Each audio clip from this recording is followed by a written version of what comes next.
আরও ভালো অনুভূতির জন্য হেডফোন ব্যবহার করুন। সাবস্ক্রাইব করুন আমাদের নতুন অ্যানিমেশন চ্যানেল টুন বাংলা। বিভিন্ন স্বাদের গল্প দেখতে এবং শুনতে চলে আসুন এখানে। চ্যানেলের লিংক ডেসক্রিপশন বক্স এবং কমেন্ট বক্সে দেওয়া রইল। মানুষের মাথা এক অদ্ভুত জিনিস। অনেক সময় আমাদের পাপ পুণ্যের বিচার করতে আদালত কিংবা আইন কানুনের স্থানে যেতে হয় না। এই মস্তিষ্কই তার অনেক হিসেব মিলিয়ে দেয়। শুনতে থাকুন আমাদের আজকের গল্প, লেখক অমিয় নস্করের কলমে পাপ মোচন।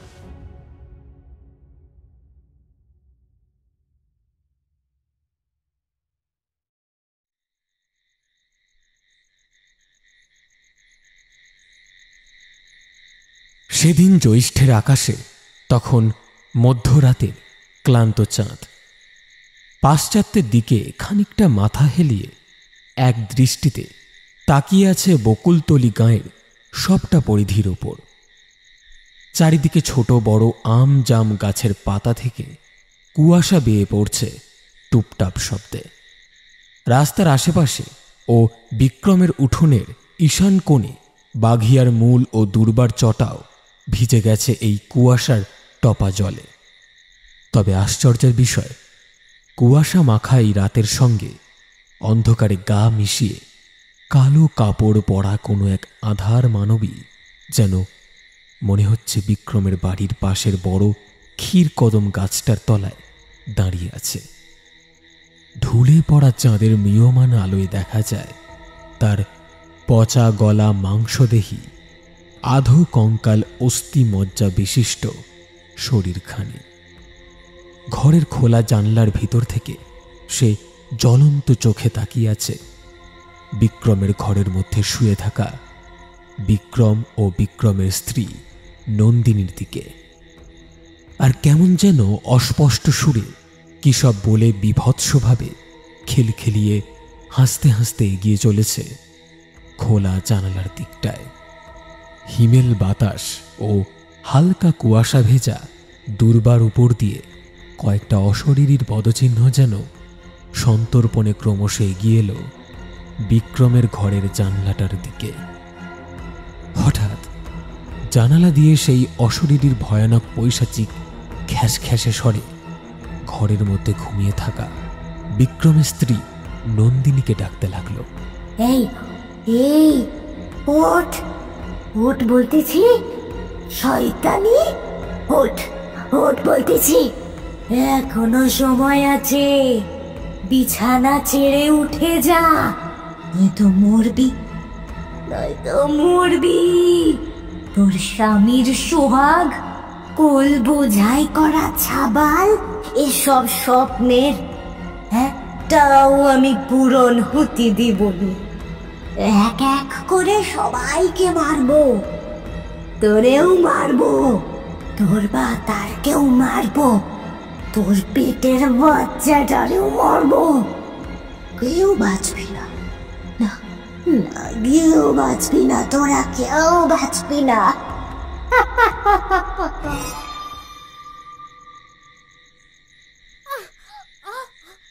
এতক্ষণ স্বপ্নে এসব দেখে ভয়ে আঁতকে উঠল নন্দিনী। সবেমাত্র ঘুমে তার চোখটা লেগেছিল, আর এমন সময় এইসব স্বপ্ন দেখে উসপাস করতে করতে তার ঘুমের 12টা বেজে যায়। হঠাৎ নন্দিনীকে এমন অস্থির হতে দেখে বিক্রম বলে ওঠে, কি গো, ঘুমিয়ে ঘুমিয়ে সেই স্বপ্নটা আবার দেখলে নাকি? না না, কোনো স্বপ্ন দেখিনি গো। এই বলে বিক্রমের কাছে স্বপ্ন দেখার কথাটা জেনে শুনেই এড়িয়ে এলো নন্দিনী।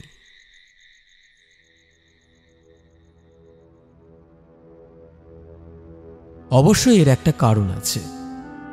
বিগত কয়েক মাস যাবৎ এই একই স্বপ্ন নন্দিনী প্রতি রাতেই দেখে। প্রথম প্রথম বিক্রমকে সে সবটা জানিয়েছে, এমনকি বিক্রম এ বিষয়ে যথাযথ গুরুত্ব দেখিয়ে নন্দিনীকে একজন নামকরা সাইকোলজিস্টকেও দেখিয়েছিল, কিন্তু খুব একটা লাভজনক কিছুই হয়নি। যেই কে সেই। তাই আজ আর নন্দিনী এই স্বপ্ন নিয়ে বিক্রমকে বলে বিরক্ত করতে পারে না। নন্দিনীও ওই স্বপ্ন দেখে ভয়ার্ত কণ্ঠে চিৎকার করে বিক্রমকে জড়িয়ে ধরে না। এখন যেন সবটা গায়ে সওয়া হয়ে গেছে। এমন সময় নন্দিনী বিক্রমকে জিজ্ঞাসা করে উঠল, কি গো, তুমি তো অফিস থেকে বাড়ি ফিরলে ক্লান্ত হয়ে, তো এখনো ঘুমাওনি কেন? ঘুম আসছে না গো। প্রতিদিন এই প্রত্যন্ত গ্রাম থেকে সকাল হলেই বাদুড়ের মতো ট্রেনে ঝুলে কোনো রকমে অফিসে পৌঁছানো, তারপর বসের মুখ নাড়া, এ যেন নিত্য নৈমিত্তিক ঘটনা। আর সারাটা দিন গাধা খাটুনি খেটে বসের মুখ নাড়া সহ্য করে এই এত রাতে বাড়িতে ফেরা। তাই ভাবছি কলকাতায় অফিসের কাছে পিঠে কোথাও একটা বাড়ি ভাড়া নেব। হ্যাঁ, কলকাতায় ঘর ভাড়া নিলে সে তো ভালোই হয়, কিন্তু কলকাতায় ভাড়াতে থাকলে প্রচুর খরচ গো। ওখানে সবটাই যে কিনে খেতে হবে। হ্যাঁ, সে সবটাই তো কিনতে হবে, খরচ বাড়বে, কিন্তু আমার কষ্ট কিছুটা তো লাঘব হবে। আচ্ছা, সে পরে ভেবে দেখা যাবে। আগে আমাদের বাচ্চাটা ঠিকঠাকভাবে ভূমিষ্ঠ হয়ে যাক, তারপর না হয় কলকাতায় ঘর ভাড়ায় থাকার কথা চিন্তা করা যাবে। হ্যাঁ, তাই কলকাতায় শিফট করার কথা আমাদের সন্তান জন্মগ্রহণের পরে ভাবার বিষয়। প্রথম ভাবনা আমাদের প্রথম সন্তানের স্বাভাবিক জন্মগ্রহণ। এই বলে গর্ভবতী স্ত্রীর মালভূমির মতো উঁচু অথচ মসৃণ পেটের উপর হাত বোলাতে বোলাতে কয়েকটা চুম্বন করে। হঠাৎ বিক্রমের কি যেন মনে পড়ে গেল। সে নন্দিনীকে বলল, এই, তুমি রাতের ওষুধ খেয়েছিলে? হঠাৎ স্বামীর মুখে এ কথা শুনে একটু ঘাবড়ে গিয়ে লজ্জিত হয়ে নন্দিনী বলল, না গো, রাতের ওষুধটা এখনো খাওয়া হয়নি। টাইম বাই টাইম ওষুধ না খাওয়ার কথা শুনলে বিক্রমের মাথা গরম হয়ে যায়। তাই ওষুধ না খাওয়ায় ভয়ে ভয়ে নন্দিনী কথাগুলো বলল। কিন্তু আজ আর বিক্রম রাগ না করে বরং খানিকটা ভালোবাসার সুরে বলল, কোথায় রয়েছে ওষুধগুলো? বিক্রমকে রেগে যেতে না দেখে নন্দিনীর মুখে খানিকটা আনন্দের ছাপ। তাই প্রস্ফুটিত বদনে সে বিক্রমের কথার উত্তর দিয়ে বলল, ওই তো দেখো, টেবিলের ড্রয়ারে আছে। এতক্ষণ ঘরের মধ্যে একটা নীল আলো জ্বলছিল। তাতে ঘরের পুরোপুরি দেখা যায়, তবে তা স্পষ্ট নয়। তাই বিক্রম বিছানা ছেড়ে নিচে নেমে ঘরের টিউব লাইটটা জ্বালিয়ে দেয়। তারপর ড্রয়ার টেনে ওষুধের প্লাস্টিকটা বের করে বেছে বেছে খাবার পরে রাতের ওষুধ কটা ভাঙে। এই মুহূর্তে নন্দিনীর খাওয়ার জন্য মোট 3টে ওষুধ জোগাড় হয়েছে।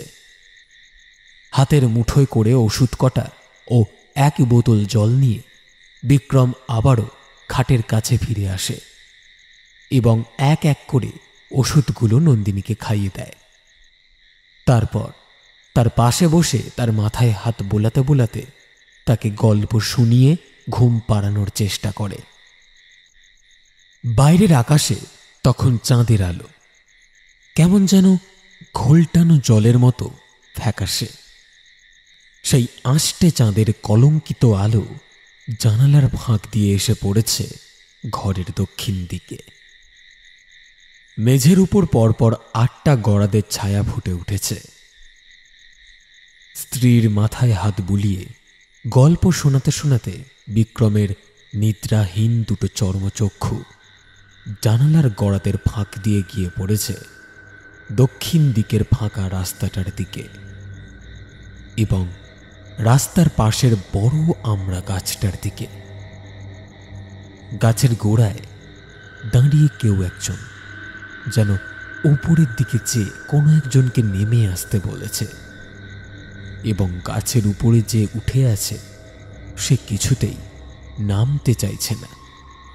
এতক্ষণে তার মুখে গল্প শুনতে শুনতে নন্দিনী ঘুমিয়ে পড়েছে দেখে বিক্রম বিছানা ছেড়ে নেমে ঘরের টিউব লাইটের আলোটা বন্ধ করে নীলচে নাইট বাল্বটা আবার জ্বেলে দিল এবং নিজে পা টিপে টিপে গিয়ে দাঁড়ালো একদম জানালার পাশে। বাইরে তাকাতেই সে আবারও সেই পুনর্দৃশ্য দেখল এবং সঙ্গে শুনতে পেল জানালার ওপাশে হতে থাকা সেই দুজন প্রাণের কথোপকথন।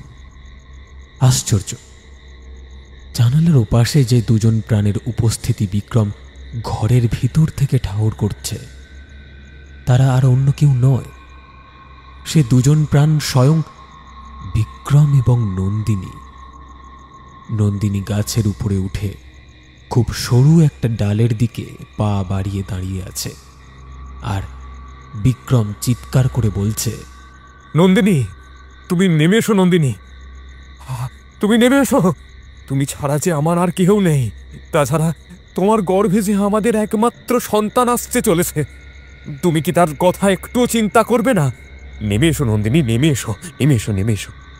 নন্দিনী গাছের উপর থেকে বিক্রমের কথার কোনো কান না দিয়ে যেন বলে চলেছে, আমি কি যেতে চেয়েছিলাম? ও যে আমাকে তোমার সাথে ঘর করতে দিল না, ও যে আমাকে নিয়ে গেল। আমার সময় শেষ, আমি এলাম। জানালার এপারে ঘরের মধ্যে নন্দিনী নিশ্চিত ঘুমোচ্ছে, আর জানালার ওপারে সেই একই নন্দিনী গাছের উপর থেকে পড়ে আত্মহত্যা করতে যাচ্ছে। জানালার এপাশে দাঁড়িয়ে বিক্রম ওপারের বিক্রমকে দেখছে। সে যেন নন্দিনীর এমন অহেতুক আত্মহত্যা করা থেকে বিরত রাখার আপ্রাণ প্রচেষ্টা চালাচ্ছে। এসব দেখে জানালার এপাশে দাঁড়িয়ে থাকা বিক্রমের শরীর থেকে দরদর করে ঘাম বেরিয়ে আসতে লাগলো। সে পিছন ফিরে একবার দেখে নিল ঘুমিয়ে থাকা নন্দিনীর মায়াবী মুখখানি। তার পান পাতার মতো মুখে কুসুম ভাঙা রঙের উপর নীলচে আলো পড়ে বেশ উজ্জ্বল লাগছে। বাম গালে একটা কালো তিল, সেটাও স্পষ্ট দেখা যায়। হঠাৎ জানালার ওপাশ থেকে একটা আর্তনাদ ছুটে এসে ধাক্কা দিল বিক্রমের কর্ণগহ্বরে। সে আবার জানালার ওপাশে তাকাতেই দেখে গাছের উপর আর কেউ দাঁড়িয়ে নেই। এতক্ষণ যে নন্দিনী দাঁড়িয়েছিল সে অতটা উঁচু থেকে পড়েছে নিচের কংক্রিটের রাস্তায়। সে যেন চাপটে গেছে রাস্তার সাথে। শরীর থেকে টাটকা তাজা রক্তে রাস্তাটা একেবারে লাল হয়ে যাচ্ছে। দূর থেকে দেখে মনে হয় যেন অলকানন্দা ফুটে উঠেছে সর্বত্র, এবং সেই মৃতদেহ জুড়ে একটা কান্নার রোল ঘুরে বেড়াচ্ছে। সে কান্না স্বয়ং বিক্রমের কান্না। বিক্রম নন্দিনী সেই মৃতদেহকে বুকে আগলে কাঁদছে। এতক্ষণে ঘরের ভিতর দাঁড়িয়ে দাঁড়িয়ে বাইরের এমন নাটকীয় দৃশ্য দেখে বিক্রমের সারা শরীর ঘামে নিয়ে একসা হয়ে গেছে। সে মনে মনে ভাবছে, এমনটাও কি সম্ভব নাকি আমার নিতান্ত নিছক হ্যালুসিনেশন? কিন্তু এমনটা কি করে হতে পারে? যদি মতিভ্রম বা হ্যালুসিনেশন হয় তবে তা এত দীর্ঘস্থায়ী কিভাবে? মতিভ্রম তো ক্ষণকালের বিষয়। দেখি তো বাইরে কি আসলে সত্যিটা কি। এমনটা ভাবতে ভাবতে হঠাৎ একটা দমকা হাওয়ায় ঘরের জানালার দুটো পাল্লা ঝপাট করে বন্ধ হয়ে গেল। বাইরে থেকে কয়েকটা পেঁচা বোধহয় ডাকছে ওই আমড়া গাছটায় বসে। বিক্রম এতক্ষণে হাতে একটা টর্চ নিয়ে ঘর থেকে বাইরে বেরিয়েছে। আকাশে গোটা চাঁদ উঠে আছে, মেঘ নেই, তবুও যেন চারিপাশে একটা কৃত্রিম অন্ধকার পরিবেশটাকে গিলে ফেলছে। বিক্রম ঘরের দাওয়া থেকে নেমে পায়ে চটি গলিয়ে বেড়া তুলসীর পাঁচিল টপকেছে। তখন কেমন যেন তার গাটা ছমছম করে উঠল। হঠাৎ যেন সবকিছু নিস্তব্ধ হয়ে গেছে, প্রাণহীন চরাচর। কয়েকটা রাত চড়া পাখি সেই নিস্তব্ধতা ভেঙে চিঁ চিঁ শব্দ করে ডাকতে ডাকতে বিক্রমের মাথার উপর দিয়ে উড়ে চলে গেল। তার শরীরটা কেমন যেন ঝিমিয়ে আসছে। এতক্ষণে একটা শীতল বাতাস বিক্রমের শরীরের উপরে তার আর্দ্র প্রলেপ লেপে দিয়ে চলে গেছে। এমন সময় বিক্রম এসে উপস্থিত হয়েছে বড় আমড়া গাছের ঠিক গোড়ায়। কিন্তু সেখানে একটু আগে যে মৃত্যু ঘটনা ঘটেছে তার কোনো চিহ্ন নেই। এমনকি মৃতদেহ জুড়ে কান্না করতে থাকা সেই অপার্থিব বিক্রমরূপী ব্যক্তি নেই। অত উঁচু থেকে কংক্রিটের রাস্তায় পড়ে থেঁতলে যাওয়া নন্দিনীর সেই মৃতদেহও নেই। কেউ নেই, কিচ্ছু নেই, শুধু একতাল অন্ধকার আমড়া গাছের গোড়ায় যেন পুঞ্জীভূত হয়ে শোক সভা করছে। হঠাৎ সেই অন্ধকারের ভিতর দিয়ে গাছে থেকে ডাকতে ডাকতে নেমে এলো একটা কালো বিড়াল। তার চোখ দুটো জ্বলন্ত আঁচের কয়লার লাল আগুনের মতো, আর কালো পিচের মতো সমগ্র শরীরটা। বিক্রমের চোখ মুখের দিকে কয়েকবার চেয়ে ডাকতে ডাকতে ছুটে চলে গেল বিক্রমের ঘরের দিকে। বিক্রম এতক্ষণ যেন নির্বাক দর্শকের মতো চেয়ে চেয়ে সবটা দেখল। তার চোখের সামনে দিয়ে বিড়ালটা লাফাতে লাফাতে এগিয়ে চলেছে তার ঘরের জানালার দিকে। অতঃপর একটা দমকা হাওয়ায় জানলাটা আবার খুলে গেল এবং তৎক্ষণাৎ সেই কালো বিড়ালটা গড়াতের ফাঁক দিয়ে ঢুকে পড়ল ঘরের মধ্যে। এবং ঠিক তার অর্ধেক সেকেন্ডের সময়ের মধ্যে ঘরের ভিতর দিয়ে ভেসে এলো নন্দিনীর একটা বিকট আর্তনাদ।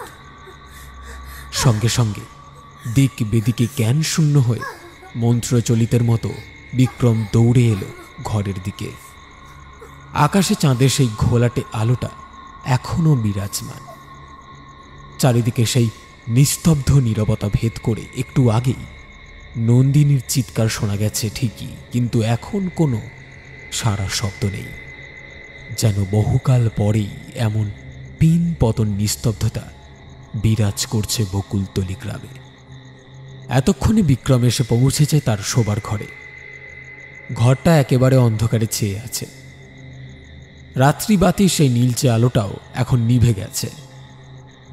বিক্রম মনে মনে ভাবছে, হাই রে, লোডশেডিং হওয়ারও সময় নেই, ঠিক এমন সময়তেই কারেন্টটা চলে যেতে হলো।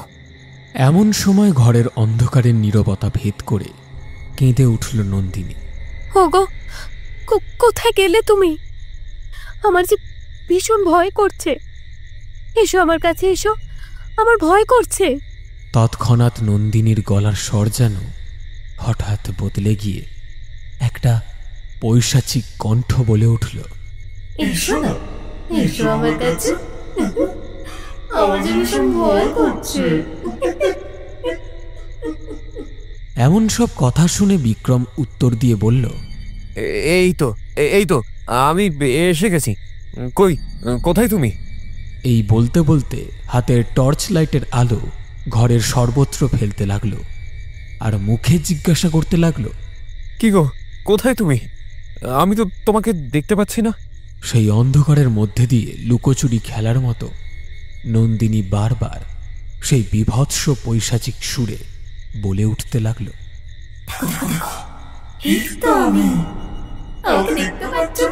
বিক্রম পাগলের মতো সর্বত্র টর্চ লাইটের আলো ঘুরিয়ে ফিরিয়ে দেখল নন্দিনীকে, কিন্তু না, সে দেখতে পেল না। অথচ টর্চ লাইটের আলো নিভে গেলেই নন্দিনী বলছে,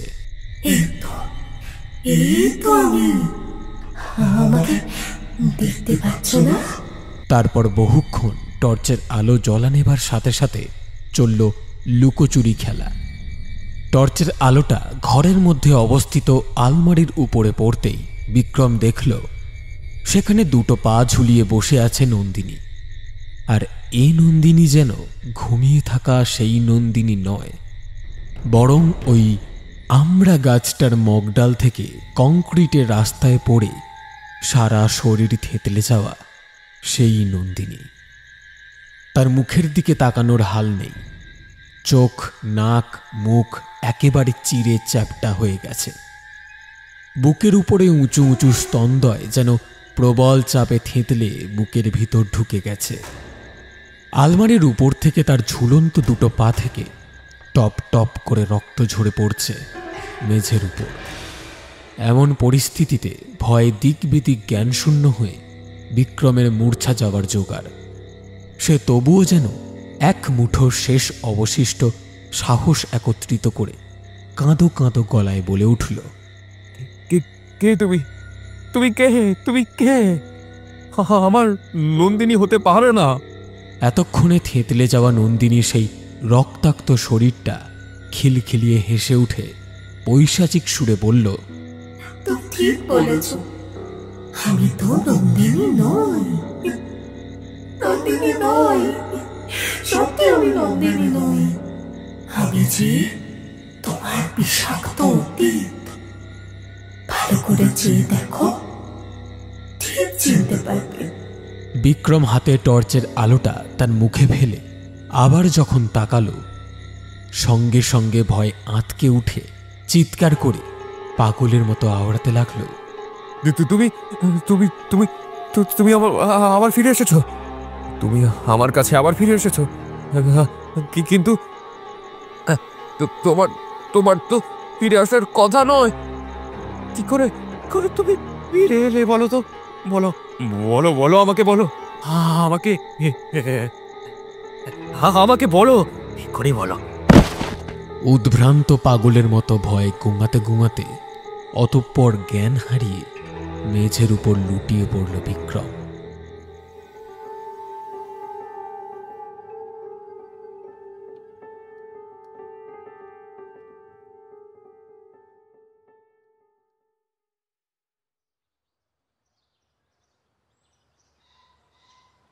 বিষয়টি বেশ ক্রিটিক্যাল। ডাক্তারবাবু, আপনি আরো শুনলে অবাক হবেন। গত রাতেই আমার ঘরে আমার বিছানায় কোনো এক অদৃশ্য মানবী আমাকে রেপ করেছে, আর এই কারণেই তো আপনার কাছে আসা। আমার সাথে এমনটা কেন হচ্ছে বলতে পারেন? কি বলছেন কি বিক্রমবাবু, সত্যি এমনটা আপনার সাথে হচ্ছে? হ্যাঁ ডাক্তারবাবু, আমি তাকে দেখতে পাই না, তবে তার উপস্থিতি স্পষ্ট অনুভব করতে পারি। কেউ একজন প্রতি রাতে আমার কাছে আসে, আমাকে জোর করে আমার যৌন নির্যাতন চালায়। এবার আপনি বলুন ডাক্তারবাবু, আমার এখন কি করা উচিত? সাইকোলজিস্ট ডক্টর মুখার্জি গতরাতে বিক্রমের সাথে ঘটে যাওয়া সবটা ইতিবৃত্ত শোনার পর কেমন যেন স্তম্ভিত হয়ে গেলেন। বিভ্রাট স্বরে বললেন, ভয় পাবেন না, আর বেশি ঘাবড়ে যাবারও দরকার নেই। আপনি মারাত্মক রকমের ভ্রান্ত ভ্রমে আসক্ত। আপনি আপনার কল্পনা ও বাস্তবের ফারাক করার ক্ষমতা হারিয়ে ফেলেছেন। তাই চিন্তাপ্রসূত ঘটনা ও বাস্তব ঘটনার মধ্যে আপনি বিশেষ পার্থক্য দেখতে পাচ্ছেন না। এতক্ষণে ডক্টর মুখার্জি চেম্বারে বিক্রম ও ডাক্তারবাবু ছাড়াও আরও একজন ব্যক্তি উপস্থিত ছিল। সে বিক্রমের সঙ্গেই এসেছে, বিক্রমের ছোটবেলার বন্ধু নবেন্দু। নবেন্দু ডাক্তারবাবুর কথাগুলো শুনে বলে উঠল, তাহলে এখন ওর কি করণীয় সেটা যদি আপনি একটুখানি বলে দেন ডাক্তারবাবু। কেননা বেচারা ভীষণ চাপের মধ্যে আছে। ইদানিং প্রতি রাতে ওর সাথে যে অশরীরী খেলা চলে, তাতে কোনো মানুষের পক্ষে সুস্থ স্বাভাবিক জীবন কাটানো সম্ভব নয়। বিক্রম হঠাৎ ডাক্তারবাবুর হাত দুটো চেপে কেঁদে উঠে বলল, আমাকে বাঁচান ডাক্তারবাবু, আমাকে বাঁচান। ভালো লাগছে না, এই অতি কষ্টকর জীবন থেকে আমি মুক্তি পেতে চাই, আমি মুক্তি পেতে চাই। ডাক্তারবাবু চোখের উপর থেকে পুরু কাঁচের চশমাটা খুলে দু হাত দিয়ে চোখ দুটো বারবার ভালো করে কচলে আবার চশমাটা চোখের উপর তুলে নিয়ে বললেন, কতদিন হলো আপনার স্ত্রী তার বাবা মায়ের কাছে আছেন? আগে ডাক্তারবাবু, আমার স্ত্রী নন্দিনী তার মায়ের কাছে আছে। তা ওই 15 দিনের কি তার একটু বেশি হয়েছে। কিন্তু কেন, আপনাদের মধ্যে কি সম্পর্ক সুস্থ নয়? না না ডাক্তারবাবু, স্ত্রীর সঙ্গে আমার সম্পর্ক ভীষণ ভালো। আসলে আমার স্ত্রী প্রেগনেন্ট, তাই ওকে ওর মায়ের কাছে পাঠিয়ে দিয়েছে। কর্মব্যস্ত মানুষ, সারাদিন বাইরে থাকি, একা একজন মেয়ে ওই অবস্থায় কোথায় কি করে, কোথায় কি হয়ে যায়, এই সব ভয়ে ওকে ওখানে পাঠিয়েছি। আর যাই হোক, আমি অন্তত নিশ্চিত যে সে তার মা বাবার কাছেই আছে। বিক্রমের মুখে এসব কথা শুনে সাইকোলজিস্ট মুখার্জি টেবিলের উপরে রাখা ঢাকা দেওয়া ভরা গ্লাসটার ঢাকনা খুলে বিক্রমের দিকে এগিয়ে দিয়ে বললেন, এই নিন বিক্রমবাবু, জল খান। বিক্রম জলের গ্লাসটা হাতে নিয়ে ঢক ঢক করে জলটা খেয়ে নিল।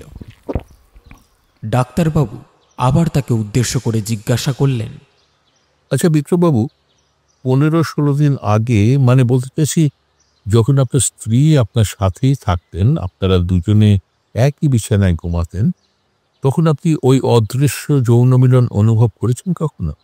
না না ডাক্তারবাবু, নন্দিনী আমার সান্নিধ্যে থাকাকালীন এমন অশরীরী মিলন কখনোই অনুভব করিনি। আচ্ছা আচ্ছা, বুঝলাম। বিক্রম চিন্তিত স্বরে বলল, তাহলে আমি এখন কি করব বলুন ডাক্তারবাবু? শুনুন বিক্রমবাবু, আপনি এক কাজ করুন, আপনি একা থাকবেন না, শ্বশুর বাড়িতে স্ত্রীর কাছে চলে যান, নয়তো স্ত্রীকে আপনার কাছে নিয়ে চলে আসুন। আমি আশা করছি স্ত্রীর পাশে ঘুমিয়ে আপনি এই হ্যালুসিনেশনের হাত থেকে কিছুটা হলেও রক্ষা পাবেন। আর হ্যাঁ, আমি যে ওষুধগুলো দিচ্ছি এগুলোও ঠিকঠাক খাবেন, আর অযথা কল্পনা করার চেষ্টা করবেন না।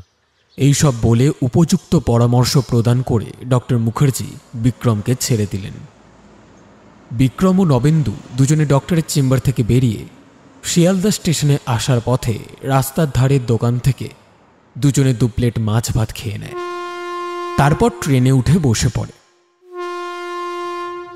ট্রেনে ওঠার মিনিট 10 মধ্যে ট্রেনটা জোড়া হুইসেল মেরে ছেড়েছে।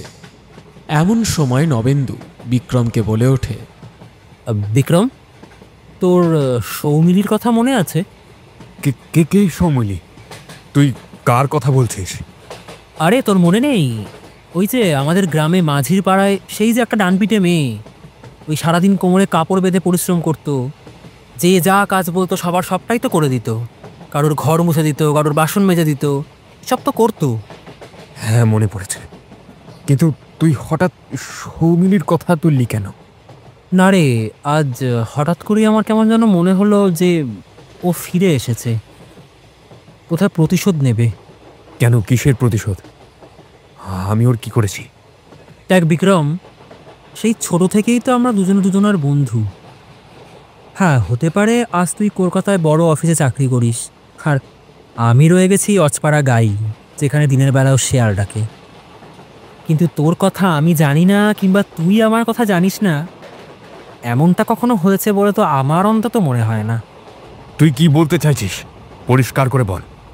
তুই কি আদৌ জানিস যে সৌমিলি তোকে ভালোবাসতো? সে শুধু আমি নয়, গ্রামের প্রায় অর্ধেক লোকই জানতো। কিন্তু কিন্তু কি হয়েছে? তুই সৌমিলিকে ভালোবাসতিস? হ্যাঁ, আমি ওকে ভালোবাসতাম। কথাটা তুই সত্যি বলছিস তো? হ্যাঁ, সত্যিই তো বলছি। না, এটা সত্যি কথা নয়, তুই মিথ্যা কথা বলছিস। তুই কখনো কোনো দিনই ওকে ভালোবাসিসনি। আর যদি ভালোবাসতিস তাহলে ওকে বিয়ে করতিস, কিংবা বিয়ে করার কথা ভাবতিস অন্তত।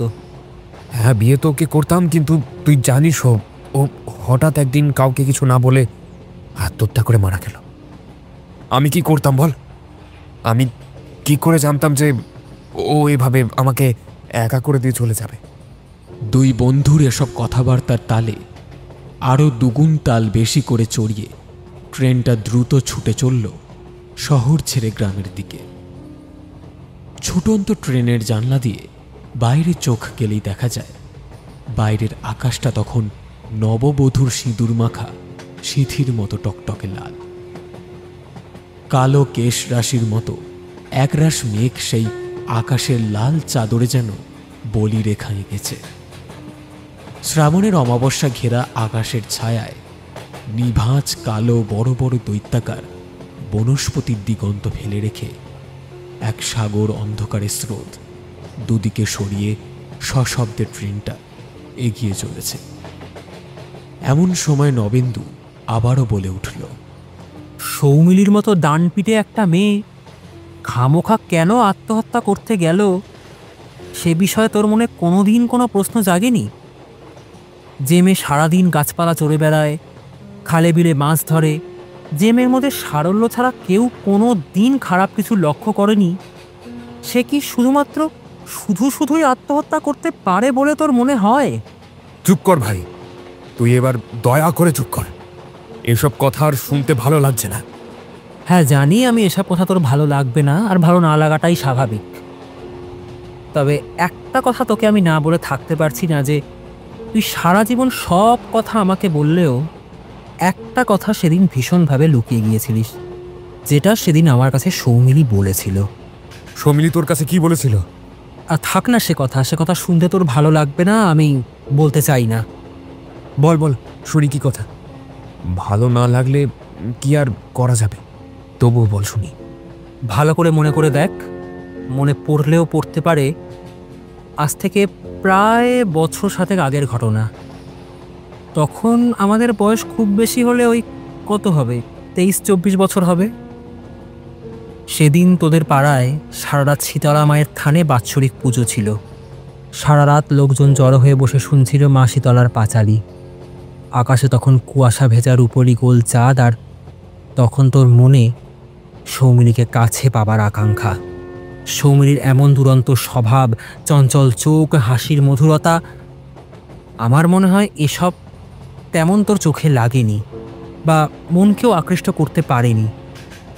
তবে যেটা আকৃষ্ট করেছিল তা হলো সৌমিলীর যৌবন, নিটোল নিখুঁত গোলাকার স্তনদ্বয় আর ফর্সা পেটের ওপর মেদহীন কালো একটা জলজলে তিল। নবেন্দুর মুখে এসব কথা শুনে বিক্রম খানিক বিস্মিত ও অবাক হয়ে বলল, নবেন্দু, এসব তুই কি বলছিস ভাই? নবেন্দু খানিক চুপ হয়ে রইল। ওই জন্যই তো বললাম না এসব কথা শুনতে তোর ভালো লাগবে না। এমন প্রত্যুত্তরে বিক্রম নিজের মাথাটা হেঁট করে নিল। নবেন্দু বলতে শুরু করল, আমি জানি বন্ধু, তোর সাথে ঘটা সব ঘটনার মতো তোর ঘটানো এই ঘটনাটাও আমি জানি। সেদিন তুই যখন এমন ঘটনাটা ঘটালি, ঠিক তার পরের দিন সকালেই সৌমিনী ছুটতে ছুটতে আমার কাছে এসেছিল।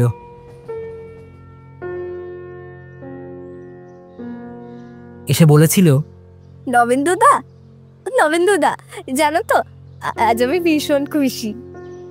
আমি বলেছিলাম, কেন রে, কি হয়েছে? নদী থেকে তোর বাবা নিশ্চয়ই আজকে খুব বড় একটা মাছ ধরেছে। না গো, মাছ টাছ ওসব কিছু নয়। গতকাল রাতে আমি তো দক্ষিণ পাড়ায় শীতলা মায়ের পাঁচালি গান শুনতে গিয়েছিলাম। হ্যাঁ, সে তো ভালো কথা, কিন্তু কত রাত পর্যন্ত শুনলি? না গো, পাঁচালি গান কিচ্ছু শোনা হয়নি। তবে হয়েছিলটা কি যে এত ঘটা করে আমাকে শোনাতে এসেছিস? আসলে এমন কথা কাউকে কইতে পারতেছি না, আর কইতে পারতেছি না বলে পেটের মধ্যে কেমন যেন পাক খাচ্ছে, তাই ভাবলুম তোমার কাছেই কই। তাহলে এত ভনিতা না করে বল, আসল ঘটনাটা কি হয়েছে? আমাকে ভালোবেসেছে। কে তোকে ভালোবেসেছে? বিক্রমদা। বিক্রমদা আমাকে ওনাদের ঘরে নিয়ে গিয়ে গতকাল রাতে অনেকটা সিদ্ধি খাইয়ে দিয়েছিল। আমি খাবনি খাবনি করতেছিল, কিন্তু বিক্রমদা তো আমার কথা শোনার পাত্রই নয়, তাই সেখানে আমার জোর করা বৃথা হয়। জানো তো, তারপরে ওই সিদ্ধি খেয়ে আমার মাথা ঘুরতেছিল। তেমন ভাবে কিছু বুঝতে পারিনি, তবে এইটুকু বুঝেছি বিক্রমদা আমাকে খুব খুব আদর করেছে, ভালোবেসেছে। তৎক্ষণাৎ সৌমিলীর মুখে ও কথা শুনে আমার যেন পায়ের তলা থেকে মাটি সরে গেছিল। আমি তখন খুব ভালো করেই সৌমিলীর ভবিষ্যৎটা দেখতে পারছিলাম। আমি জানি যে সৌমিলীর মতন এমন গাইয়া বোকা হাবদা মেয়েকে আর যাই সব তুই কখনো বিয়ে করবি না। আর তারপর খারাপ লাগলো এই কথাটা ভেবে যে মেয়েটাকে তোর বিয়ে করার ক্ষমতাই নেই, বিয়ের আগে তাকে তুই এইভাবে ভোগ করতে পারিস। তুই জানিস তোর এই অঘটন ঘটানোর ঠিক কয়েক মাসের পরেই ও গাছ থেকে পড়ে আত্মহত্যা করেছিল। কারণ ততদিনে সারা গ্রামের লোক ধীরে ধীরে ওর উঁচু হয়ে যাওয়া পেটটা দেখতে পাচ্ছিল। শত চেষ্টার পরেও যে গর্ভ লোকাতে পারেনি। তোর, হ্যাঁ হ্যাঁ, তোর সন্তান পেটে ধরেছিল সৌমিনী। হ্যাঁ, শুনেছিলাম ওনাকে তোর কাছে এসেছিল সন্তানের স্বীকৃতি দাবি করতে, কিন্তু তুই নাকি ওকে তাড়িয়ে দিয়েছিলিস। আর তারপরেই ও শেষ অবলম্বন হিসেবে বেছে নিয়েছিল মৃত্যুর ঠিকানা। তবুও তোর মান সম্মান বজায় রাখতে সত্যিটা কিন্তু কাউকে বলেনি। সত্যি কত ভালো মেয়ে ছিল সৌমিলী, তাই না? এইসব শুনে বিরক্ত হয়ে বিক্রম বলল, চুপ কর নবেন্দু, চুপ কর, আর সহ্য করতে পারছি না। হ্যাঁ হ্যাঁ, আমি দোষী, আমি পাপ করেছি, কিন্তু কিন্তু সে পাপের কথা আমাকে আর মনে করিয়ে দিস না, কারণ এ পাপের প্রায়শ্চিত্ত করার সামর্থ্য বা ক্ষমতা আমার কোনোটাই নেই। এই জন্যই আমার বাবা সবসময় বলতেন, জানিস তো, যে ভাবিয়া করিও কাজ আর করিয়া ভাবিও না। যাই হোক, চল এবার নেমে যাই, আমাদের স্টেশন চলে এসেছে। এই বলে তারা দুজনে ট্রেন থেকে নেমে রেল লাইনের পাশ দিয়ে হেঁটে এগিয়ে চলল গ্রামের দিকে। তাদের ফিরতি পথে ঘনিয়ে সন্ধ্যা নেমে এলো। ট্রেনের পিছনের আলো দুটো ক্রমশ ছোট হতে হতে মিলিয়ে গেল দূরের সীমারেখায়। আজ পশ্চিমের আকাশটা কেমন যেন কালচে হয়ে আছে। চারিদিকে তাল তাল অন্ধকার, আর এই অন্ধকারের মধ্যে দিয়ে হাঁটতে গেলে কোথাকার পা কোথায় গিয়ে পড়ে এই ভয়ে তারা দাঁড়িয়ে আছে। নবেন্দুর কি মনে হলো, সে হঠাৎ বলে বসল, নে চল চল চল, তাড়াতাড়ি পা চালা। যত দাঁড়িয়ে থাকবি তত রাত বেশি হবে, আর তখন পটখাত আরও বেশি অন্ধকার ঘুটঘুটে হবে, কিছুই দেখা যাবে না। তাড়াতাড়ি চল, চিন্তা করিস না, সব ঠিকঠাকই হবে। রে চল চল, তুই ঠিকই বলেছিস, বেকার বেকার দাঁড়িয়ে থেকে কোনো লাভ নেই। এইসব বলতে বলতে বিক্রম ও নবেন্দু চালতা পাড়ের চওড়া কংক্রিটের রাস্তা দিয়ে বাড়ির দিকে এগিয়ে চলেছে। তারা যেন নিজেদের মধ্যে কথাবার্তার বেখেয়ালে একেবারে ভুলে গেছে এখন ভরা সন্ধে। আর এই ভর সন্ধেবেলায় চালতা পাড়ের এই ভয়ানক পথ দিয়ে বাড়িতে ফেরা মানে স্বয়ং মৃত্যুর সাথে খেলা করা। এমনিতেই এ পথ ভীষণ শুনশান, তাই চোর ডাকাতের ভয়, তার উপরে এখানে আবার ভূতের উৎপাত। আজ বোধহয় বেঘরে বিক্রম ও নবেন্দুর প্রাণটা যাবার জোগাড়। নবেন্দুর বসবাস গ্রামের পূর্ব দিকে সর্দার পাড়ায়, আর বিক্রম থাকে পশ্চিম পাড়ায়। যদিও সর্দার পাড়ায় আরও এক বাসিন্দা নিধিন চাষার ছোট ছেলে কৈলাসের মৃত্যু ঘটেছিল এই পথেই।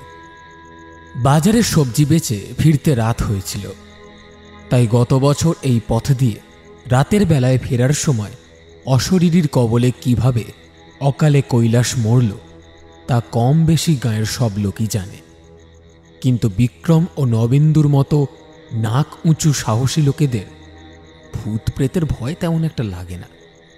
তাছাড়া সবসময় বাড়িতে বসে থাকলে তো আর দিন চলবে না, ডাক্তার দেখানোর জন্য তাদের তো বেরোতেই হতো। তাছাড়া তারা যেখানেই থাক, সন্ধ্যের পর বাড়িতে ফিরতে হলে এ পথ দিয়ে না ফিরলে বড় রাস্তা ধরেই ফেরে। এ পথে ফিরতে সময় কম লাগে, তাই দুজনে চালতাপাড়ের এই রাস্তা ধরে হেঁটে চলেছে গ্রামের দিকে। আর তাছাড়া চাইলেই তো আর প্রতিদিন সন্ধ্যের আগে বাড়ি ফেরা যায় না। তবে বাড়িতে যখন বউ বাচ্চা আছে, তাদের দায়িত্বও আছে বিক্রম কিংবা নবেন্দুর ঘাড়ে।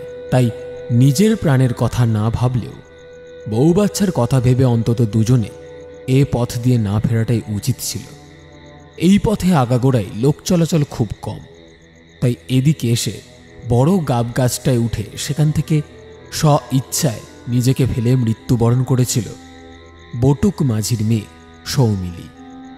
এমনিতেই তেমন কেউ এদিকটায় আসত না, তার উপর যখন সৌমিলির মৃত্যু হলো তখন থেকে একেবারের মতো এই পথ পরিত্যক্ত হল। এদিকটায় আর কেউ আসে না। এ পথ প্রায় প্রাণ হারিয়েছে। রাস্তায় গজিয়েছে ঘাস। যদি ভুল করেও এ পথে কেউ চলে তা তবে দিনের বেলায়। রাতে এ পথ মুখো হলেই মৃত্যু। বাড়ি ফেরার পথে চারিদিকে আচ্ছন্ন করে ফেলেছে একটা গাঢ় আলকাতরার মতন ঘুটঘুটে অন্ধকার। নেমে এসেছে ভয়ানক রাত। কিন্তু রাত হয়েছে তো কি, বাড়িতে তো তাদের ফিরতেই হবে। নবেন্দুর বাড়িতে ছোট একটা বাচ্চা ও সুন্দরী বউ তার মুখ চেয়ে বসে আছে। নবেন্দু বাড়ি ফিরলে তবেই তারা রাতের খাবার খাবে, তাই সে একটু তাড়াহুড়ো করে বলল, তাড়াতাড়ি চল বিক্রম, তাড়াতাড়ি চল, পা চা তাড়াতাড়ি। আরে সন্ধ্যা গড়িয়ে রাত দুপুর হয়ে গেল। হ্যাঁ ভাই, চল চল। এই বলে দুজনে তাড়াহুড়ো করে চালতাপাড়ের পথটা ধরে বাড়ির দিকে এগোতে থাকে। চারিদিকটা কেমন যেন বিভৎস অন্ধকারে মাখামাখি। মাথার উপরে উঠে আছে কৃষ্ণপক্ষের বাঁকা চাঁদ। নারকেল পাতার ফাঁক দিয়ে সে যেন ফ্যাল ফ্যাল করে দুজনের দিকে তাকিয়ে আছে। রাস্তার দুদিকে ছোট বড় নানান গাছের গায়ে লেগে থাকা শান্ত বাতাস এতক্ষণে বদলে গেছে ঝোড়ো এক সশব্দ হিংস্র দানবের মতো। নিস্তব্ধ বাতাস হঠাৎ কেমন যেন দ্রুত বইতে শুরু করেছে। পাশে দুপিঠ চাঁচা খেজুর গাছটা থেকে একটা পেঁচা কাঁদতে কাঁদতে উড়ে চলে গেল। গাছগুলো মাথা দোলাতে শুরু করেছে। সেই দুরুনি দুই বন্ধুকে জানান দিচ্ছে এই ঘোর অন্ধকারে অশরীরীদের একান্ত উপস্থিতির কথা। এমন সময় হঠাৎ দুজনের মাথার উপরের জগডম্বুর গাছটা থেকে কয়েকটা কাক একসাথে ডেকে উঠল।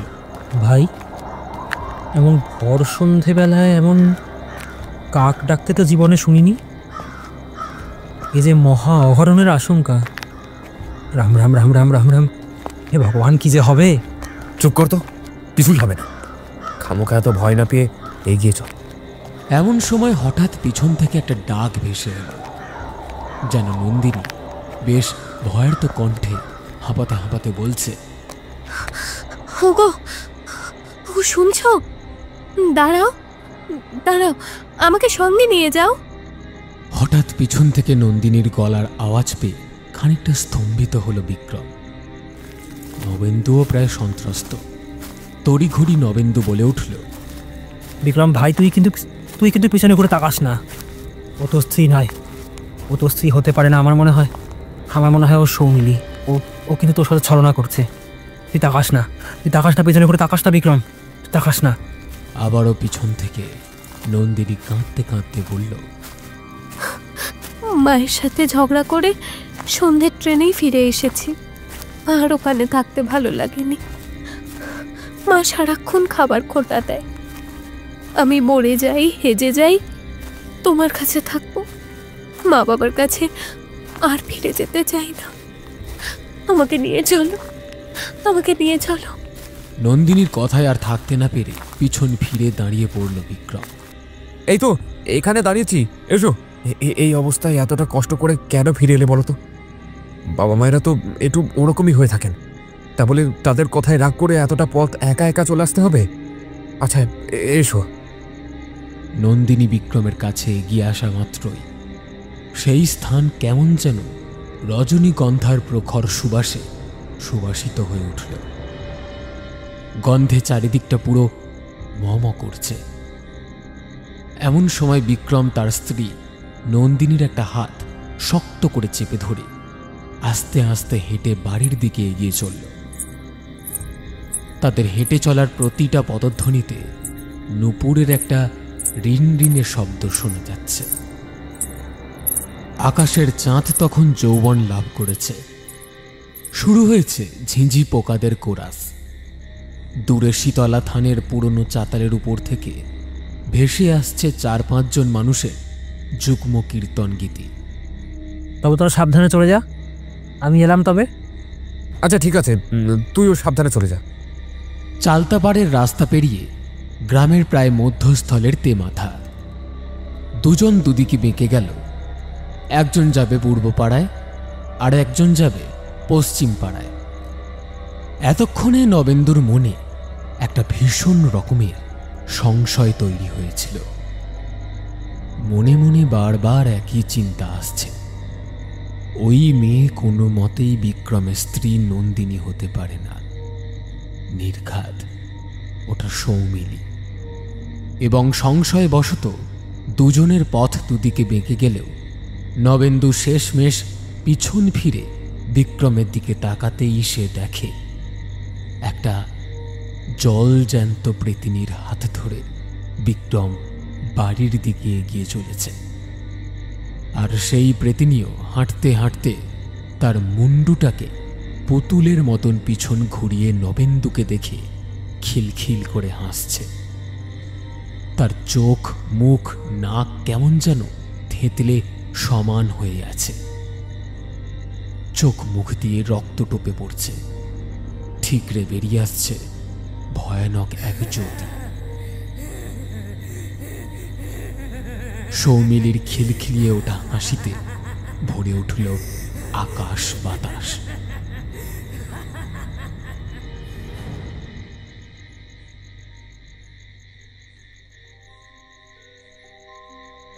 বিক্রম নন্দিনীকে নিয়ে বাড়িতে পৌঁছেছে। তারপর সে মুখ হাত ধুয়ে গ্যাসে এক মুঠো রান্না বসিয়েছে। আর ঘরের মধ্যে বিছানার উপর ক্লান্ত হয়ে শুয়ে আছে নন্দিনী। বিগত বছর কালাজ্বর ভেদ বমি হয়ে 1 মাসের ভিতর উঠোউঠি বিক্রমের বাবা মা দুজনেই মারা যান। তারপর থেকে এই বাড়ি ঘর জুড়ে এই দুটো প্রাণ। তবে কিছুদিনের মধ্যেই আসতে চলেছে নতুন একজন সদস্য। এতক্ষণে বিক্রম মোটামুটি রান্না সেরে ঘরে গিয়ে ঢুকতেই নন্দিনী বিছানা ছেড়ে নেমে এসে বিক্রমকে জড়িয়ে ধরল। পরপর কয়েকটা চুমুতে বরকে ভরিয়ে দিল সে। অনেকগুলো দিন বিক্রম স্ত্রীর সঙ্গ পায়নি, স্ত্রীর সাথে মিলিত হতে পারেনি। তবে অশরীরী কোনো এক অদৃশ্য যৌন মিলনে সামিল হয়েছে বিক্রম। কই, এতক্ষণ ধরে একটা ঘরের স্বামী স্ত্রী একে অপরকে আদর করছে, চুম্বনে ঢেউয়ে ভেসে যাচ্ছে। তবে নবেন্দু যে বলল এ নন্দিনী নয়, সৌমিলি, তাহলে কি কোনটা ঠিক কোনটা ভুল? অতঃপর নন্দিনী ও বিক্রম দুজনে বিছানায় শুয়ে পড়েছে। মাথার উপরে হাই স্পিডে ঘুরে চলেছে একটা সিলিং ফ্যান। সেই হাওয়াতেই ঘরের ভিতরে উড়ছে জানালার পর্দা, আলমারির কভার, এমনকি নন্দিনীর মাথার অগোছালো কেশরাজি। এবং বিক্রম নন্দিনীর মাথায় হাত বোলাচ্ছে, তার এলোমেলো চুলগুলোকে মুখের উপর থেকে আলতো করে সরিয়ে দিয়ে ঘরের নীলচে আলোয় তার মুখটাকে দেখছে। এমন সময় হঠাৎ নন্দিনী চোখের পাতা দুটো খুলতেই বিক্রম দেখে চোখের ভিতরটা কেমন যেন পুরোপুরি সাদা, মণি দুটো নেই। এবং তৎক্ষণাৎ ঘরটা যেন ভরে উঠল রজনীগন্ধার সুবাসে। চোখের সামনে নন্দিনীর বিছানা শায়িত শরীরটা আকাশে উড়ে যাওয়া গ্যাস বেলুনের মতো, নতুবা নাম করা জাদুকরের শ্রেষ্ঠ জাদুবিদ্যায় শূন্যে শরীর ভাসানোর মতো ধীরে ধীরে বিছানা ছেড়ে উপরে উঠে যেতে লাগলো। মুখে বিড়বিড় করে কি সব যেন শব্দ আসছে। আমাকে সিদ্ধির নেশায় বিভোর করে আমাকে ভোগ করেছে বিক্রমদা।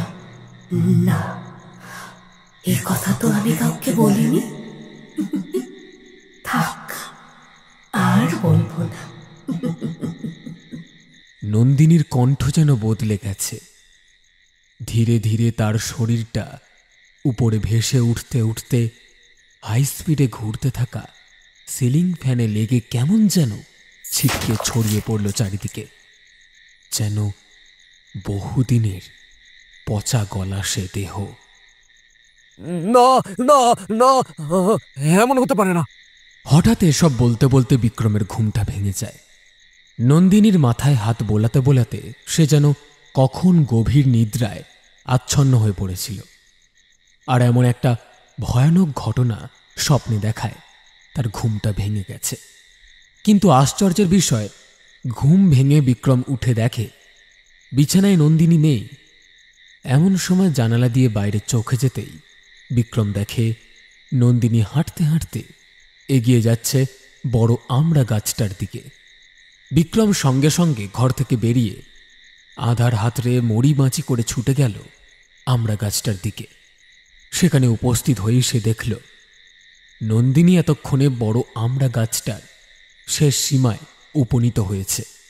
গাছের নিচে দাঁড়িয়ে 2 হাত জড়ো করে বিক্রম বলে উঠল, নন্দিনী, তুমি নেমে এসো। নন্দিনী, তুমি নেমে এসো। তুমি ছাড়া যে আমার আর কেউ নেই।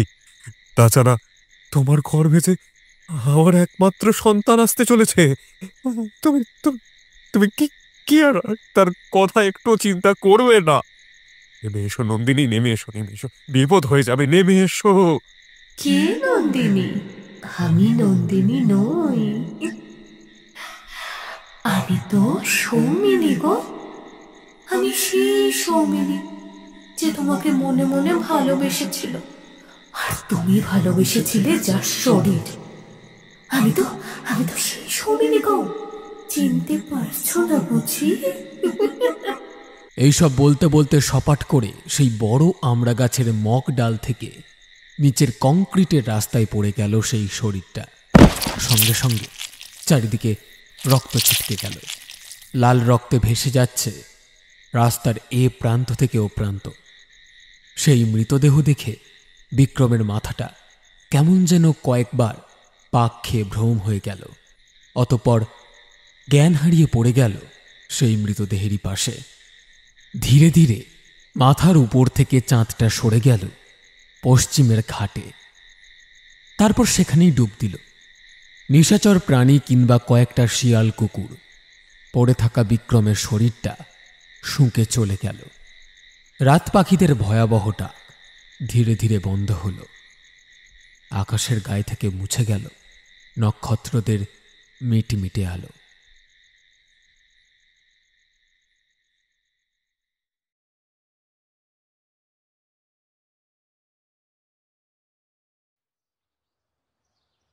এখন চারিদিকে ভোরের আলো ফুটেছে। এ পথ দিয়ে লোক চলাচল শুরু হচ্ছে। যেই যাচ্ছে অবাক হয়ে যে যার মতো কথা বলে চলে যাচ্ছে।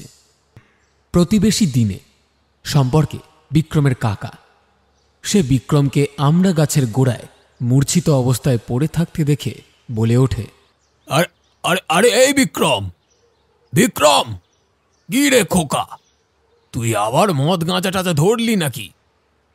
দিন দুপুরে গাছতলায় এইভাবে পোঁদ উল্টে শুয়ে পড়ে আছিস কেন? ওঠ ওঠ, উঠে পড়। এতক্ষণে নবেন্দু এসে পড়েছে। বোধহয় সে দেখতে এসেছে বিক্রম আদৌ বেঁচে আছে কিনা, কারণ গতকাল সে যা দেখেছে তাতে আজ সকাল সকাল সে যে একবার বিক্রমের খোঁজ নিতে আসবে সেটাই জানা কথা। রাস্তার ধারে পুকুর পাড়ে বড় আমড়া গাছের তলায় বিক্রমকে এভাবে পড়ে থাকতে দেখে নবেন্দু তার কাছে গিয়ে তাকে ধরে তুলে বিক্রমকে বিক্রমের বাড়িতে নিয়ে আসে। না, তখনও পর্যন্ত গাছতলায় কোনো মৃতদেহ পড়েছিল না। তবে গত রাতে যা ঘটল তা কি ঘটল? এদিকে বিক্রম সারাক্ষণ একটাই কথা বলে চলেছে, আমার নন্দিনী মরে গেল, আমার নন্দিনী মরে গেল। এবার আমি কি করব? আমি কি করব? কি করব আমি? তুই এমন করছিস কেন? আরে তোর নন্দিনী বেঁচে আছে, আর গত রাতে তুই যাকে বাড়িতে এনেছিলি সে একটা ভ্রম মাত্র। তোর ভ্রম, আমার ভ্রম, আমাদের সকলের ভ্রম। আমরা সকলেই এরকম ভ্রমের সম্মুখীন হই। তুই একটু শান্ত হ, সব ঠিক হবে। না, তবুও বিক্রম শান্ত হল না। এক রাত্রি তার জীবনে যেন অনেক কিছু বদলে দিয়েছে। সে কেমন যেন পাগলের মতন হয়ে গেছে। এইভাবে একদিন, দুদিন, এক সপ্তাহ, এক মাস বিক্রম আর সুস্থ স্বাভাবিক হতে পারে না। কাউকেই এখন আর চিনতে পারে না। নন্দিনীর ছেলে হয়েছে। বিক্রমের পক্ষে এখন নিজের বউ বাচ্চাকে চেনা তো দূরের থাক, নিজের নামও ভুলে গেছে সে। শুধু মুখে একটাই কথা, আমার নন্দিনী মরে গেল, আমার নন্দিনী গাছ থেকে পড়ে মরে গেল। তারপর বহু ডাক্তার দেখিয়েও বিক্রম আর সুস্থ হল না। তাকে ভর্তি করা হলো মেন্টাল হসপিটালে। আসলে প্রত্যেকটা সুস্থ, স্বাভাবিক ও সুন্দর মনের মানুষ কখনো না কখনো ভ্রমের শিকার হয়। আর এই ভ্রম আমাদের উপর তখনই বেশি প্রভাব বিস্তার করতে সক্ষম হয় যখন সেই বিষয়ের প্রতি আমরা দুর্বল থাকি। যখন নিজের কোনো একটা ভুলের শাস্তি অন্য একজন পায়, তখন চুপচাপ থাকলেও কোনো না কোনো দিন সেই মুহূর্তে মনের মধ্যে যন্ত্রণাদায়ক ভাব ফুটে ওঠে। যেমন কোনো এক টিউশন ব্যাচে দুই বন্ধুর মধ্যে প্রথম জন ভুল করল এবং নিজের দোষ দ্বিতীয় জনের উপর চাপিয়ে নিজে স্বস্তি অনুভব করছে। এমন সময় শিক্ষক দ্বিতীয় জনের ভুলের শাস্তি হিসেবে তাকে বেধড়ক মার মারল। ঠিক এই মুহূর্তে প্রথমজন মুখ ফুটে বলতে তো পারল না যে স্যার, দোষটা আমার ছিল। কিন্তু দ্বিতীয় জনের সাথে এমনটা অন্যায় করার জন্য সে মনে মনে নিজেকে দোষী সাব্যস্ত করে, কষ্ট পায়, ভেঙে পড়ে। এমনকি স্বপ্নে ও ভ্রমেও সে একসময় পুনরুদ্রেক করতে থাকে। আর এইভাবে মানুষ হ্যালিউসিনেট করে, যেমনটা হয়েছে বিক্রমের। যুবক বয়সের এক ডানপিটে ছেলে সৌমিলির রূপের মায়ায় তাকে ভোগ করেছে। এমনকি তার গর্ভে যখন নিজের ঔরসজাত সন্তান এসেছে, তখনও তাকে স্বীকৃতি না দিয়ে অস্বীকার করে তাড়িয়ে দিয়েছে। আর বেচারি হাবাগোবা মেয়েটা নিজের পছন্দের মানুষ বিক্রমে যাতে নাম খারাপ না হয়, যাতে সমাজে সে মাথা উঁচু করে বাঁচতে পারে, তাই নিজের মৃত্যু নিজেই সংঘটিত করে বিক্রমকে মুক্তি দিয়ে চলে গেছে। আর এইভাবে সৌমিলির অকস্মাৎ মৃত্যু বিক্রমকে ভিতর থেকে দুমড়ে মুচড়ে শেষ করে দিয়েছে। নিজের আত্মসম্মান বজায় রাখতে সে এই চাপা কষ্টের কথা কাউকেই বলতে পারেনি, এমনকি নিজের স্ত্রীকেও নয়। তাই তিলে তিলে চেপে রাখা বিষণ্ণতা আজ তাকে পাগল বানিয়ে ছেড়েছে।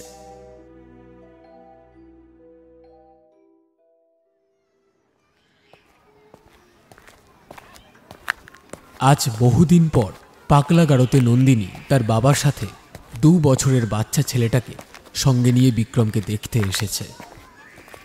একজন পুরুষ নার্স তাদেরকে সঙ্গে নিয়ে 5 নম্বর ওয়ার্ডের দ্বিতীয় ঘরটায় ঢুকতেই নন্দিনী দেখল বিক্রমের চেহারায় কাঁটা উঠে গেছে, চোখ মুখ শুকনো। বিক্রমকে ডেকে কাঁদো কাঁদো সুরে নন্দিনী বলল, কি গো, কেমন আছো? নন্দিনীর কোনো কথাই যেন বিক্রমের কানে ঢুকল না। নন্দিনী আবারও বলে উঠল, দেখো, আমাদের ছেলে কত বড় হয়েছে। বিক্রম এবার চিৎকার করে উঠল। সে যেন এদের দিকে ভয় পেয়েছে। এরা এরা এরা আমাকে মারবে, আমাকে মেরো না। এমনিতেই আমার কেউ নেই। আমার নন্দিনী গাছ থেকে পড়ে মারা গেছে। ও কাঁদো তোমরা কাঁদো। আমার নন্দিনীকে আমি খুব ভালোবাসতাম, ও গাছ থেকে পড়ে গেছে। বিক্রমের মুখে এসব কথা শুনে কান্নায় ভেঙে পড়ল নন্দিনী। কাঁদতে কাঁদতে বলল, আমাদের কত স্বপ্ন ছিল, শহরের ঘর ভাড়াতে 2জন থাকবো। তোমার তো সেই গ্রামে অতটা দূর থেকে শহরে আসতে কষ্ট হতো। কেন এমন হয়ে গেলে গো, কেন এমন হয়ে গেলে? সুস্থ হয়ে যাও না আগের মতো। তুমি ছাড়া যে আমি বড্ড একা হয়ে যাবো গো। না, আজ আর নন্দিনীর চোখের জল বিক্রম দেখতে পাচ্ছে না। বিক্রম এখন জীবন্ত এক লাশ। বোধহয় এটাই ওর কর্মের ফল। তারপর কোনো একদিন সন্ধ্যায় নন্দিনী খবর পেল বিক্রম কোনো রকমে ছাড়া পেয়েই হাসপাতালের লাগোয়া বাগানের বড় আম গাছটায় উঠে সেখান থেকে জোর করে নিজেকে ফেলে নিজেই নিজের মৃত্যু সংঘটিত করেছে। অর্থাৎ বিক্রম আত্মহত্যা করেছে।